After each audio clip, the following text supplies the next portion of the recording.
ধর্মে ঈশ্বরের ধারণা নিয়ে। আসুন বোঝার চেষ্টা করি ঈশ্বর বলতে হিন্দু ধর্মে কি বোঝায়। যদি কোনো সাধারণ হিন্দুকে প্রশ্ন করেন সে কতজন দেবতাকে বিশ্বাস করে, কেউ হয়তো বলবে 3 জন, কেউ বলবে 10 জন, কেউ বলবে 100 জন, কেউ বলবে 1000, আবার কেউ হয়তো বলবে 33 কোটি বা 330 মিলিয়ন। কিন্তু যদি কোনো হিন্দু পণ্ডিতকে জিজ্ঞেস করেন যা ধর্মগ্রন্থগুলো সম্পর্কে ভালো জ্ঞান আছে, তিনি আপনাদের বলবেন হিন্দুদের বিশ্বাস আর উপাসনা করা উচিত মাত্র একজন সর্বশক্তিমান ঈশ্বরে। কিন্তু একজন সাধারণ হিন্দু যে ধর্মমতে বিশ্বাস করে সেটি হলো প্যান্থেইজম। একজন সাধারণ হিন্দু বলবে যে সবকিছুই স্রষ্টা, গাছ স্রষ্টা, সূর্য স্রষ্টা, চাঁদ স্রষ্টা, মানুষও স্রষ্টা, সাপও স্রষ্টা। আর আমরা মুসলিমরা বলি সবকিছুই স্রষ্টার। স্রষ্টা শব্দটার সাথে একটা র অক্ষর আছে। সবকিছু স্রষ্টার, গাছ স্রষ্টার, সূর্য স্রষ্টার, চাঁদ হলো স্রষ্টার, মানুষ স্রষ্টার, সাপও হলো স্রষ্টার। তাহলে প্রধান পার্থক্যটা হলো একজন সাধারণ হিন্দু আর সাধারণ মুসলমানের মধ্যে, যে একজন হিন্দু বলবে সবকিছু স্রষ্টা আর মুসলমানরা বলি সবকিছু স্রষ্টার। স্রষ্টা শব্দটার পরে একটা র আছে। প্রধান পার্থক্যটা হলো র অক্ষরটা। যদি আমরা এই পার্থক্যটা দূর করতে পারি, যদি এই র অক্ষরটা পার্থক্য দূর করতে পারি, তাহলে হিন্দু আর মুসলমানরা এক হতে পারবো। সেটা কিভাবে করব? তাআলাউ ইলা কালিমাতিন সাওয়াইন বাইনানা বাইনাকুম। এসো সেই কথা যা আমাদের এবং তোমাদের মধ্যে এক। প্রথম সাদৃশ্য কি? আল্লাহ না'বুদা ইল্লাল্লাহ। আমরা আল্লাহ ব্যতীত কাহারও ইবাদত করি না। আসুন এবার বোঝার চেষ্টা করি হিন্দু ধর্মগ্রন্থগুলি সর্বশক্তিমান স্রষ্টা সম্পর্কে কি বলে। হিন্দু ধর্মে, হিন্দু ধর্মগ্রন্থগুলির মধ্যে একটি পবিত্র গ্রন্থ হলো উপনিষদ। ছান্দোগ্য উপনিষদে উল্লেখ করা আছে 6 নম্বর অধ্যায় 2য় পরিচ্ছেদের 1ম অনুচ্ছেদে বলা হয়েছে ইক্কম এবিদিতিয়াম। এটা একটা সংস্কৃত উদ্ধৃতি যার অর্থ স্রষ্টা মাত্র একজনই, দ্বিতীয় কেউ নেই।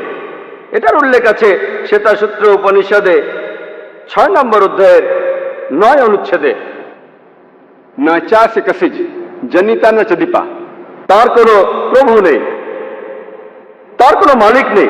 সর্বশক্তিমান স্রষ্টার কোনো বাবা মা নেই, তার কোনো মা নেই, তার কোনো বাবা নেই, তার চেয়ে বড় কেউ নেই। এটার উল্লেখ আছে শ্বেতাসূত্র উপনিষদের 4 নম্বর অধ্যায়ের 19 অনুচ্ছেদে। ন তস্যা প্রতিমা অস্তি। যার অর্থ স্রষ্টার কোনো প্রতিকৃতি নেই, সর্বশক্তিমান স্রষ্টার কোনো প্রতিমূর্তি নেই। এছাড়া বলা হয়েছে শ্বেতাসূত্র উপনিষদে 4 নম্বর অধ্যায়ের 20 নম্বর অনুচ্ছেদে স্রষ্টা হলেন নিরাকার। কেউ তাকে চোখ দিয়ে দেখতে পায় না, কেউ চোখ দিয়ে তার আকৃতি দেখতে পায় না। আর হিন্দু ধর্মগ্রন্থগুলির মধ্যে সবচেয়ে জনপ্রিয় হল ভগবদ গীতা। এটার উল্লেখ আছে ভগবদ গীতায় 7 নম্বর অধ্যায়ের 20 নম্বর অনুচ্ছেদে। সেই সব লোক যাদের বিচার বুদ্ধি কেড়ে নিয়েছে জাগতিক আকাঙ্ক্ষা, তারা অপদেবতার উপাসনা করে। ভগবদ গীতা 7 নম্বর অধ্যায়ের 20 অনুচ্ছেদে বলছে যে সব জড়বাদী লোকেরা তারা অপদেবতার উপাসনা করে আর মূর্তি পূজা করে। হিন্দু ধর্মগ্রন্থগুলির মধ্যে সবচেয়ে পবিত্র হল বেদ। যজুর্বেদে উল্লেখ আছে 32 নম্বর অধ্যায়ের 3 নম্বর অনুচ্ছেদে ন তস্যা প্রতিমা অস্তি। স্রষ্টার কোনো প্রতিমূর্তি নেই, সর্বশক্তিমান ঈশ্বরের কোনো প্রতিমূর্তি নেই। তিনি কখনো জন্মাননি, তারই উপাসনা করা উচিত। যজুর্বেদে উল্লেখ করা আছে 40 নম্বর অধ্যায়ের 8 নম্বর অনুচ্ছেদে সর্বশক্তিমান ঈশ্বর নিরাকার এবং পবিত্র। যজুর্বেদে আরো উল্লেখ আছে 40 নম্বর অধ্যায়ের 9 অনুচ্ছেদে অন্ধাত্ম প্রবিশন্তি ইয়া অসম্ভূতি উপাস্তে। অন্ধাত্মা, যার অর্থ অন্ধকার, প্রবিশান্তি অর্থ প্রবেশ করা, আর আসাম্বতি অর্থ প্রাকৃতিক বস্তু যেমন আগুন, বাতাস, পানি। তাহলে যজুর্বেদে 40 অধ্যায় 9 অনুচ্ছেদ বলছে তারা অন্ধকারে প্রবেশ করে যারা প্রাকৃতিক বস্তুর পূজা করে, যেমন আগুন, পানি, বাতাস ইত্যাদি। এখানে আরো উল্লেখ আছে তারা আরো অন্ধকারে প্রবেশ করে যারা পূজা করে সাম্মতি, অর্থাৎ মানুষের তৈরি বস্তু যেমন টেবিল, চেয়ার, মূর্তি ইত্যাদি। এছাড়াও উল্লেখ আছে অথর্ববেদে 20 নম্বর গ্রন্থ 58 নম্বর অনুচ্ছেদের 3য় পরিচ্ছেদে দেব মহা আসি। সৃষ্টিকর্তা হলেন সুমহান। আর বেদগুলির মধ্যে সবচেয়ে পবিত্র হল ঋগ্বেদ। ঋগ্বেদে উল্লেখ করা আছে 1 নম্বর গ্রন্থ 164 নম্বর অনুচ্ছেদের 46 নম্বর পরিচ্ছেদে একম সৎ বিপ্র বহুধা বেদান্তে। সত্য একটাই, স্রষ্টা একজনই, জ্ঞানীরা এক স্রষ্টাকে অনেক নামে ডেকে থাকেন, আর একই কথা যে স্রষ্টা একজনই, জ্ঞানীরা তাকে অনেক নামে ডেকে থাকেন। একই কথা আছে ঋগ্বেদের 10 নম্বর গ্রন্থে 114 অনুচ্ছেদের 5ম পরিচ্ছেদে। আর শুধুমাত্র ঋগ্বেদেই 2 নম্বর গ্রন্থের 1 অনুচ্ছেদে একে একে 33টি আলাদা নামে ডাকা হয়েছে সর্বশক্তিমান স্রষ্টাকে। এগুলোর মধ্যে একটি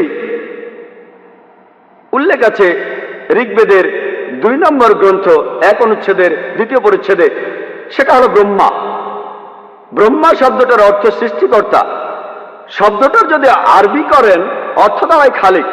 মুসলমানদের কোনো আপত্তি থাকবে না যদি কেউ বলে সর্বশক্তিমান ঈশ্বর হলেন খালিক বা সৃষ্টিকর্তা, কিন্তু যদি কেউ বলে সর্বশক্তিমান ঈশ্বর সৃষ্টিকর্তা, তার 4টি মাথা আছে, প্রত্যেক মাথায় একটি করে মুকুট, আমরা মুসলমানরা প্রবল আপত্তি জানাবো। এছাড়াও আপনি শ্বেতাসূত্র উপনিষদের বিরুদ্ধে যাচ্ছেন। 4 নম্বর অধ্যায়ের 19 অনুচ্ছেদে বলা হয়েছে न तस्य प्रतिमा अस्ति। স্রষ্টার কোনো প্রতিমূর্তি নেই। অন্য আরেকটি নামে ডাকা হয়েছে ঋগ্বেদের 2য় গ্রন্থ 1ম অনুচ্ছেদের 3য় পরিচ্ছেদে, সেটা হলো বিষ্ণু। বিষ্ণু অর্থ রক্ষাকারী, অর্থাৎ পালনকর্তা। যদি এটার আরবি করেন তাহলে কাছাকাছি শব্দ রব। মুসলমানদের কোনো আপত্তি নেই যদি কেউ সর্বশক্তিমান ঈশ্বরকে বলেন রব, বিষ্ণু বা পালনকর্তা। কিন্তু যদি কেউ বলে বিষ্ণু হলেন সেই ঈশ্বর যিনি বসে আছেন সাপকে আসন বানিয়ে, সমুদ্রের নিচে ভ্রমণ করেন, আকাশে উড়ে বেড়ান গরুর নামে এক পাখির পিঠে চড়ে, তার 4টি হাত, এক ডান হাতে রয়েছে চক্র, এক বাম হাতে রয়েছে শাক, আমরা মুসলমানরা তাতে প্রবল আপত্তি জানাবো। এছাড়াও আপনি যজুর্বেদের বিরুদ্ধে যাচ্ছেন। 32 নম্বর অধ্যায়ের 3 অনুচ্ছেদে বলা হয়েছে न तस्य प्रतिमा अस्ति। স্রষ্টার কোনো প্রতিমূর্তি নেই, সর্বশক্তিমান স্রষ্টার কোনো প্রতিমূর্তি নেই। এছাড়া উল্লেখ আছে ঋগ্বেদের 8 নম্বর গ্রন্থ 1ম অনুচ্ছেদের 1ম পরিচ্ছেদে, मां चदनदी संसद। শুধু তার বন্দনা করো, শুধুমাত্র তাকেই উপাসনা করা উচিত। ঋগ্বেদে উল্লেখ আছে 6 নম্বর গ্রন্থ 45 নম্বর অনুচ্ছেদের 16 পরিচ্ছেদে, या एक इतमुष्टि ही। শুধু তার বন্দনা করো, শুধুমাত্র তাকেই উপাসনা করা উচিত। আর ব্রহ্মসূত্র সেখানে কথা বলা হয়েছে एकम ब्राह्म द्यूत नास्ते, नहना नास्ते किंचन। ভগবান একই है, दूसरा नहीं है, नहीं है, नहीं है, जरा भी नहीं है। ঈশ্বর মাত্র একজনই, দ্বিতীয় কেউ নেই, কেউ নেই, কেউ নেই, কখনো কেউ ছিলও না। তাহলে আপনারা হিন্দু ধর্মগ্রন্থগুলি পড়লে হিন্দু ধর্মের ঈশ্বরকে বুঝতে পারবেন। আসুন এবার আমরা ইসলাম ধর্মের ঈশ্বরকে বোঝার চেষ্টা করি। কোন মুসলমান যদি সবচেয়ে সুন্দরভাবে ইসলাম ধর্মের ঈশ্বরের ধারণা ব্যাখ্যা করতে চান, তাহলে তিনি বলবেন পবিত্র কোরআনে সূরা ইখলাসের 1 থেকে 4 নম্বর আয়াতে বলা হয়েছে কুল হুয়াল্লাহু আহাদ, বলো তিনি আল্লাহ এক এবং অদ্বিতীয়। আল্লাহুস সামাদ, আল্লাহ অবিনশ্বর, চিরস্থায়ী। লাম ইয়ালিদ ওয়া লাম ইউলাদ, তিনি কাউকে জন্ম দেন নাই, জন্ম নেন নাই। ওয়া লাম ইয়াকুল লাহু কুফুয়ান আহাদ, তাহার সমতুল্য কেউ নাই। সর্বশক্তিমান ঈশ্বরের এই 4 লাইনের সংজ্ঞাটি রয়েছে পবিত্র কোরআনে। কেউ যদি দাবি করে যে সে ঈশ্বর, সে যদি এই 4 লাইনের সংজ্ঞার শর্তগুলো পূরণ করে, আমরা মুসলমানরা তাহলে কোনো দ্বিধা ছাড়াই সেই লোককে ঈশ্বর বলে মেনে নেব। আর ঠিক এই কথাটাই বলা হয়েছে হিন্দু ধর্মগ্রন্থগুলিতে। এর 4টা পয়েন্টই, প্রথমটা হলো কুল হুয়াল্লাহু আহাদ, বলো তিনি আল্লাহ এক এবং অদ্বিতীয়। ছান্দোগ্য উপনিষদে একই কথা আছে। 6ষ্ঠ অধ্যায়ের 2 অনুচ্ছেদ 1 নম্বর পরিচ্ছেদে বলা হয়েছে এক্কাম এবিদ্বিতীয়াম, সৃষ্টিকর্তা মাত্র একজনই, দ্বিতীয় কেউ নেই। 2 নম্বর পয়েন্ট আল্লাহুস সামাদ, আল্লাহ তিনি অবিনশ্বর, চিরস্থায়ী। একই কথার উল্লেখ আছে ভগবদ গীতায় 10 নম্বর অধ্যায় 3 অনুচ্ছেদে, যে সর্বশক্তিমান ঈশ্বর যাবতীয় পৃথিবী সমূহের প্রভু। 3 নম্বর পয়েন্ট লাম ইয়ালিদ ওয়া লাম ইউলাদ, তিনি কাহাকেও জন্ম দেন নাই, জন্ম নেন নাই। একই কথার উল্লেখ আছে শ্বেতাসূত্র উপনিষদে 6 নম্বর অধ্যায় 9 অনুচ্ছেদে, যে মহান স্রষ্টার কোনো বাবা মা নেই, তার কোনো প্রভু নেই, তার কোনো মা নেই, তার কোনো বাবা নেই। আর 4 নম্বর পয়েন্ট ওয়া লাম ইয়াকুল লাহু কুফুয়ান আহাদ, তার সমতুল্য কেউ নেই। একই কথার উল্লেখ আছে শ্বেতাসূত্র উপনিষদে 4 নম্বর অধ্যায়ের 19 পরিচ্ছেদে। এছাড়াও যজুর্বেদ 32 নম্বর অধ্যায় 3 অনুচ্ছেদে বলা হয়েছে নাতাস্তি প্রতিমা আস্তি, সৃষ্টিকর্তা তাহার সমতুল্য কেহ নাই, তাহার মতো কিছু নাই। যদি কেউ বলে, যদি কেউ দাবি করে যে সে ঈশ্বর, যদি সে এই 4 লাইনের সংজ্ঞার শর্তগুলো পূরণ করতে পারে, যেটার উল্লেখ আছে পবিত্র কোরআনে সূরা ইখলাসে অথবা হিন্দু ধর্মগ্রন্থে, আমরা মুসলিমরা কোনো দ্বিধা ছাড়াই সেই লোককে ঈশ্বর বলে মেনে নেব। যেমন ধরুন, আমাদের আশেপাশে অনেক মানুষ তারা মনে করে ভগবান রজনীশ একজন ঈশ্বর। একবার প্রশ্নোত্তর পর্বে এক হিন্দু ভাই আমাকে বলেছিলেন, আমরা হিন্দুরা তাকে ঈশ্বর হিসেবে মানি না। আমি জানি, আমি কখনোই বলিনি হিন্দুরা তাকে ঈশ্বর বলে মানে, আমি বলেছি কিছু লোক তাকে ঈশ্বর বলে মানে। আমি হিন্দু ধর্মগ্রন্থ পড়েছি, কোথাও লেখা নেই রজনীশ একজন ঈশ্বর, কিন্তু অনেক লোকে আছে যারা ভগবান রজনীশকে ঈশ্বর বলে মানে। আসুন ভগবান রজনীশকে সূরা ইখলাস আর হিন্দু ধর্মগ্রন্থের অনুচ্ছেদগুলো দিয়ে পরীক্ষা করে দেখি। 1 নম্বর হলো কুল হুয়াল্লাহু আহাদ, বলো তিনি আল্লাহ এক, অদ্বিতীয়, এক কামে বিদ্বিতীয়াম, সৃষ্টিকর্তা একজনই, দ্বিতীয় কেউ নেই। ভগবান রজনীশ কি এক অদ্বিতীয়? সেই কি একমাত্র মানুষ যে নিজেকে ঈশ্বর দাবি করেছে? পৃথিবীর হাজার হাজার মানুষ নিজেকে ঈশ্বর দাবি করেছে, বিশেষ করে ইন্ডিয়ায় হাজার মানুষ নিজেকে ঈশ্বর দাবি করেছে, রজনীশই একমাত্র নয়। কিন্তু রজনীশের ভক্তরা বলবে সে আসলেই আলাদা, আসলেই অদ্বিতীয়। তাহলে পরের পরীক্ষাটা করি। আল্লাহ হুস্তামাদ, আল্লাহ তিনি অবিনশ্বর ও চিরস্থায়ী। রজনীশ কি অবিনশ্বর আর চিরস্থায়ী? রজনীশের আত্মজীবনী পড়লে দেখতে পাবেন রজনীশ ডায়াবেটিসে ভুগতেন, অ্যাজমা ছিল, পিঠে ব্যথা ছিল। চিন্তা করেন, ঈশ্বর অ্যাজমায় ভোগেন, তার পিঠে ব্যথা থাকে, ডায়াবেটিস আছে। 3 নম্বর পয়েন্ট, লাম ইয়ালিদ ওয়া লাম ইউলাদ, তিনি কাউকে জন্ম দেননি, জন্ম নেননি। আমরা জানি যে রজনীশ মধ্যপ্রদেশে জন্মেছিলেন, তার বাবা ছিল, মাও ছিল। 1981 সালে তিনি আমেরিকায় যান। সেখানে অরিগন প্রদেশে তিনি তার নিজের শহর বানান, যার নাম রজনীশপুরম। তার হাজার হাজার ভক্ত সেখানে তৈরি হয়। পরবর্তীতে আমেরিকার সরকার তাকে অ্যারেস্ট করে, তারপর তাকে জেলখানায় আটকে রাখে। রজনীশ বলেন যে আমেরিকার সরকার জেলখানার ভেতরে তাকে স্লো পয়জনিং করেছিল। চিন্তা করেন, সর্বশক্তিমান ঈশ্বরকে স্লো পয়জনিং করা হয়। আর 1985 সালে আমেরিকার সরকার আমেরিকা থেকে তাকে বের করে দেয়।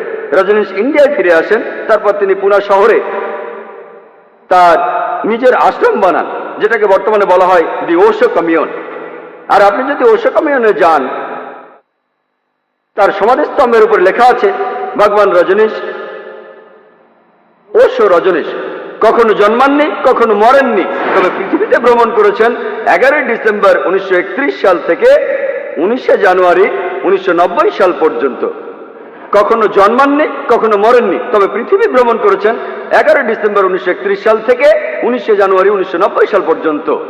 তার সমাধির উপর কথা লিখতে ভুলে গেছে যে পৃথিবীর 21টা দেশ তাকে ভিসা দিতে কোনোভাবেই রাজি হয়নি। চিন্তা করেন, মহান ঈশ্বর পৃথিবীতে আসলেন, পৃথিবী ভ্রমণ করলেন, আর বিভিন্ন দেশে যেতে তার ভিসার প্রয়োজন হয়। তখন গ্রিসের আর্চ বিশপ বলেছিলেন, যদি রজনীশকে এই দেশ থেকে বের করে দেওয়া না হয়, তাহলে আমরা তার ঘর পুড়িয়ে দেবো, তার শিষ্যদের ঘরে পোড়াবো। আর একদম শেষ পয়েন্ট, ওয়ালাম ইয়াকুল্লাহু কুফুয়ান আহাদ, তাহার সমতুল্য কেহ নাই। পরীক্ষাটা এতই কঠিন যে সত্যিকারের ঈশ্বর ছাড়া অন্য কেউ এই পরীক্ষায় পাশ করতে পারবে না।